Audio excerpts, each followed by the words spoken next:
মহেশগঞ্জ গ্রামে শ্যাম তার স্ত্রী লতার সাথে থাকত। লতা রোজকার এই অভাব অনটনের জন্য অতিষ্ঠ হয়ে উঠেছিল, আর গীতাকে সে বোঝা মনে করত। ছেলে রামু ছোট ছিল, কিন্তু তার এক টুকরো হাসিই এই ঘরের আলো ছিল। কি গো, আমি তোমাকে কতবার বলেছি এই গীতাকে তুমি বিক্রি করে দাও।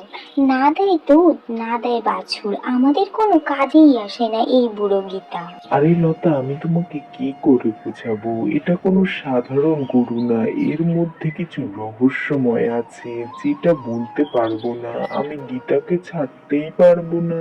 কি হলো, চুপ করে আছো কেন? আমার দিকে তাকাও, কিছু বলছো না কেন? শুধু আমার কথা শুনে যাচ্ছ। তখনই গোপাল এক ব্যবসায়ীকে নিয়ে শ্যামদের বাড়ি এসে হাজির হয়। আরে লতা বোন, আমি তোমার জন্য একজন গরু কেনার লোক এনেছি। এ তোমার গরুটা কিনে নেবে আর ভালো পয়সাও দেবে। আরে দাদা, আপনি খুব ভালো কাজ করেছেন। আমি তো অনেক দিন থেকে ভাবছি একে বিক্রি করে দেব। দাদা, আপনি বলুন কত টাকা দেবেন? আমি এই গরুর জন্য পুরো 20টার উপর কয়েন দেব।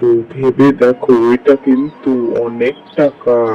এটা তো অনেক টাকা, আমি তৈরি ওকে বিক্রি করার জন্য।